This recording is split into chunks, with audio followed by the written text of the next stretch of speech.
ಬಸವೇಶ್ವರ ಜಾತ್ರೆ ಅದ್ಭುತ ಆಯ್ತು ಅಂತಕ್ಕಂಥದ್ದನ್ನ ಈ ಸಂದರ್ಭದಲ್ಲಿ ಹೇಳಬೇಕಾಗುತ್ತೆ. ನಿಮ್ಗೆ ಯಾರಿಗೂ ಕೂಡ ಚಪ್ಪಾಳೆ ಹೊಡೆಯಕ ಹೊಟ್ಟಸ್ತೈತೆ ಅಂತ ಅನ್ಸುತ್ತೆ.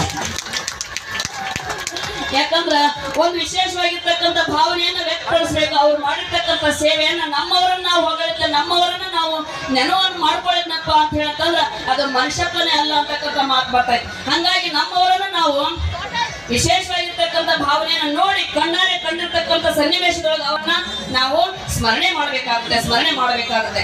ಆ ಕಾರಣಕ್ಕಾಗಿ ಇವತ್ತಿನ ದಿವಸ ಎಲ್ಲ ಸಮಸ್ತ ಸದ್ಭಕ್ತರು, ನಮ್ಮ ಬಿನ್ನಾಳ ಗ್ರಾಮದ ಸಮಸ್ತ ಸದ್ಭಕ್ತರು ಬಸವಣ್ಣ ಎಷ್ಟೊಂದು ಭಕ್ತಿ ಶ್ರದ್ಧಾ ಭಕ್ತಿ ಪೂರ್ವಕವಾಗಿರ್ತಕ್ಕಂಥ ಆಚರಣೆಗಳ ಮುಖಾಂತರವಾಗಿ, ಸಂಸ್ಕಾರದ ಮುಖಾಂತರವಾಗಿ, ಭಕ್ತಿ ಭಾವದ ಪರಾಕಾಷ್ಠೆಯ ಮುಖಾಂತರವಾಗಿ ನಡ್ಕೊಳ್ತಾರೆ. ಅದನ್ನ ನೋಡಿವಪ್ಪ ಅಂತ ಹೇಳಂತಂದ್ರೆ ನಮಗೆ ಇವತ್ತಿನ ದಿವಸ ನಾವು ಬಿನ್ನಾಳೊಳಗ ಬಂದು ಅಜ್ಜನ ಸೇವಾ, ಬಸವಣ್ಣನ ಸೇವಾ ಮಾಡಿ ಒಂದಿಷ್ಟು ಕೈ ಪಾವನ ಮಾಡ್ಕೊಳ್ಬೇಕು, ಬಂದು ನಡ್ಕೊಂಡು ಬಂದು ಒಂದಿಷ್ಟು ಕಾಲ ಪಾವನ ಮಾಡ್ಕೊಳ್ಬೇಕು.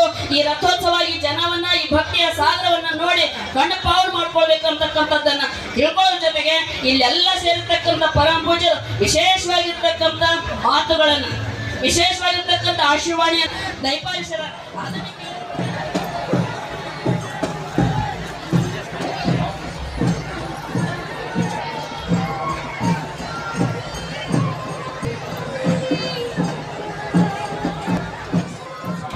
ಕಟ್ಟುವಂತ ಕೆಲಸ ಮಾಡಿದ್ರು, ಮಠವನ್ನು ಕಟ್ಟುವಂತ ಕೆಲಸ ಮಾಡಿದ್ರೆ ಮತ್ತೊಂದು ಅಮೃತ ಸರವ ನಿರ್ಮಾಣ ಮಾಡೋದಾಗಿತ್ತು.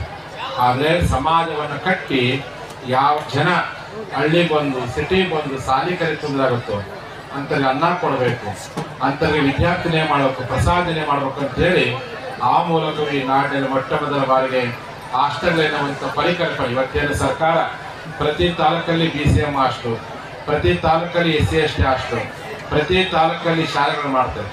ಈ ಹಾಸ್ಟೆಲ್ ಪರಂಪರೆ ಎಲ್ಲಿಂದ ಶುರು ಆಯ್ತಪ್ಪ ಅಂದ್ರೆ ಸುಮಾರು 150 ವರ್ಷದ ಹಿಂದೆ ಜಯದೇವರು ಈ ಊರಲ್ಲಿ ಜನಿಸಿ ಚಿತ್ರಮಟ್ಟಕ್ಕೆ ಆದ್ಮೇಲೆ ಹಾಸ್ಟೆಲ್ ಪರಂಪರೆಯನ್ನ ಪ್ರಸಾದ ಹೆಸರು ಕಟ್ಟಿದ್ರೆ, ನಾನು ಉಣ್ಣುವಂತ ಅನ್ನ ಅದು ಕೇವಲ ಒಂದು ಹಾಸ್ಟೆಲ್ ಅನ್ನ ಅಲ್ಲ, ಅದು ಭಗವಂತನ ಸಂಸ್ಕೃತ ಪ್ರಸಾದ ಅಂತ ಭಾಗ ಪ್ರಸಾದಗಳನ್ನ ಸ್ಥಾಪನೆ ಮಾಡುವ ಕೆಲಸವನ್ನ ಅವತ್ತೇನು ಪರಮ ಪೂಜೆ ಮಾಡಿದ್ರು ಅದರ ಮುಂದೊಂದು ಭಾಗವಾಗಿ ಇವತ್ತು ಇಡೀ ರಾಜ್ಯಾದ್ಯಂತ ಎಲ್ಲಾ ಸರ್ಕಾರಗಳು ವಿದ್ಯಾರ್ಥಿಗಳಿಗೆ ಹಾಸ್ಟೆಲ್ ಸ್ಥಾಪನೆ ಮಾಡ್ತಿದ್ದಾರೆ. ಈ ಹಾಸ್ಟೆಲ್ಗೆ ಮೂಲ ಪ್ರೇರಣೆ ನಿಮ್ಮೂರಲ್ಲಿ ಜನಿಸಿರ್ತಕ್ಕಂಥ ಪರಮ ಪೂಜೆ ಜಯ ಜಗದ್ರವರು ಅಂತ ಪೂಜೆಯನ್ನು ಧರಿಸಿರ್ತಕ್ಕಂಥ ಈ ಊರಲ್ಲಿ ಇವತ್ತು ಬಸವಣ್ಣವರ ಜಾತ್ರಾ ಮಹೋತ್ಸವ. ಯಾಕಂದ್ರೆ ಬಸವಣ್ಣ ಅಂದ್ರೆ ನಮ್ಗೆ ಎರಡು ರೀತಿಯಾಗಿ ಬಹಳ ದೊಡ್ಡ ಗೌರವ. ನಮಗೆ ಜ್ಞಾನ ಕೊಟ್ಟಂತ ಕಲ್ಯಾಣ ಬಸವಣ್ಣ, ದಿನನಿತ್ಯ ಬದುಕಿಯನ್ನು ಕೊಟ್ಟಂತ ಈ ಬಸವಣ್ಣ. ಹಾಗಾಗಿ ಬಿನ್ನಾಳ ಜನ ಆ ಕಲ್ಯಾಣ ಬಸವಣ್ಣವರನ್ನ ಅನ್ನ ಕೊಡೋ ಬಸವಣ್ಣ ರೀತಿಯಲ್ಲಿ ಇವತ್ತು ಗೌರವಿಸುವ ಮೂಲಕವಾಗಿ, ಪೂಜೆ ಮಾಡೋದ್ರ ಮೂಲಕವಾಗಿ ಒಂದು ಅರ್ಥಪೂರ್ಣವಾಗಿರ್ತಕ್ಕಂಥ ಜಾತ್ರಾ ಮಹೋತ್ಸವ ಕಾರ್ಯವನ್ನ ತಾವೆಲ್ಲ ಮಾಡ್ತೀವಿ. ನನಗೆ ಬಿನ್ನಾಳ ಅಂದ್ರೆ ಬಹಳ ಹತ್ತಿರವಾಗಿರ್ತಕ್ಕಂಥವ್ರು. ಏನು ಪರಮ ಪೂಜೆ ಬಸವಪ್ರಭು ಸ್ವಾಮೀಜಿ ಇರೋದಿಲ್ಲ, ಆ ಮಠಕ್ಕೆ ಮೊದಲ ಸ್ವಾಮೀಜಿ ಆದಾಗ ಅವತ್ತಿಂದ ಈ ಊರಿಗೆ ನಿರಂತರವಾಗಿರ್ತಕ್ಕಂಥ ಸಂಪರ್ಕ. ಅವತ್ತು ಈ ಭಾಗ ನಮ್ಮ ಕಂಬಳಿಯವರು ಇಲ್ಲೇ ಅದ, ಕಾಕ ಕಂಬಳಿಯವರು ಅವ್ರ ಜೊತೆ ಪರಿಚಯ ಆದ್ಮೇಲೆ ಈ ಊರಿಗೆ ನಮ್ಮ ಶುಭ ಸೇವೆ ಕರ್ಕೊಂಬಂದ ಸಂದರ್ಭದಲ್ಲಿ ಬಹಳ ವಿಜೃಂಭಣೆಯಿಂದ ನಡೀತಾ ಇದೆ. ಬಸವಣ್ಣವರು 12ನೇ ಶತಮಾನದಲ್ಲಿ ಸಮಾಜವನ್ನ ನಿರ್ಮಾಣ ಮಾಡ್ಬೇಕನ್ನೋ ಕನಸನ್ನು ಕಂಡಿದ್ರು.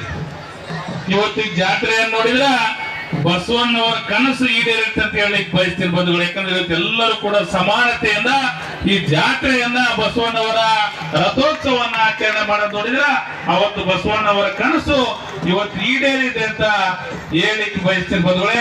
ಅದ್ರ ಜೊತೆಯಲ್ಲಿ ಈ ಜಾತ್ರಾ ಮಹೋತ್ಸವಗಳು ನಮ್ಮ ಹಿಂದಿನಿಂದ ನಮ್ಮ ಹಿರಿಯರಾಗಿ ಕೊಟ್ಟಂತ ಕಾರ್ಯಕ್ರಮಗಳು, ಸಂಪ್ರದಾಯಗಳು, ಇದರಿಂದ ನಮ್ಮಲ್ಲಿ ನಮ್ಮ ದಿನನಿತ್ಯ ಜೀವನದಲ್ಲಿ ಸಣ್ಣ ಪುಟ್ಟ ತಪ್ಪುಗಳಾಗ್ತಾವ್, ವೈಮನಸ್ಸುಗಳು ಬರ್ತಾವ್. ಇದರಿಂದ ಮನುಷ್ಯ ಮನಸ್ಸು ಒಡೆದೋಗಿರ್ತ ಇವೆಲ್ಲವನ್ನು ಕೂಡಿಸ್ಬೇಕಾದ್ರೆ ಇವರ ದೇವರ ಸನ್ನಿಧಿಯಲ್ಲಿ ಜಾತ್ರಾ ಮಹೋತ್ಸವ, ಇವತ್ತು ರಥೋತ್ಸವದ ಮೂಲಕ ಎಲ್ಲರೂ ಒಗ್ಗಟ್ಟಿಂದ ಆಚರಣೆ ಮಾಡೋದ್ರಿಂದ ಎಲ್ಲ ಒಗ್ಗಟ್ಟು ಮಯ ಮನಸ್ಸುಗಳು ಒಗ್ಗೂಡಿ ಇವತ್ತು ಎಲ್ಲರೂ ಕೂಡ ಶಾಂತಿಯಿಂದ ನೆಮ್ಮದಿಯಿಂದ ಜೀವನ ಮಾಡ್ಲಿಕ್ಕೆ ಸಾಧ್ಯ ಆಗುತ್ತಾ. ಆ ದೃಷ್ಟಿಯಿಂದ ಇಂಥ ಜಾತ್ರಾ ಮಹೋತ್ಸವಗಳಲ್ಲಿ ಎಲ್ಲರೂ ಹೆಚ್ಚು ಭಾಗವಹಿಸೋದ್ರ ಮೂಲಕ ನಮ್ಮ ಮುಂದಿನ ಯುವ ಪೀಳಿಗೆ ಕೂಡ ಇದನ್ನ ಉಳಿಸ್ಕೊಂಡು ಹೋಗುವಂತ ಕೆಲಸವನ್ನು ಕೂಡ ನಾವೆಲ್ಲರೂ ಕೂಡ ಮಾಡಬೇಕು.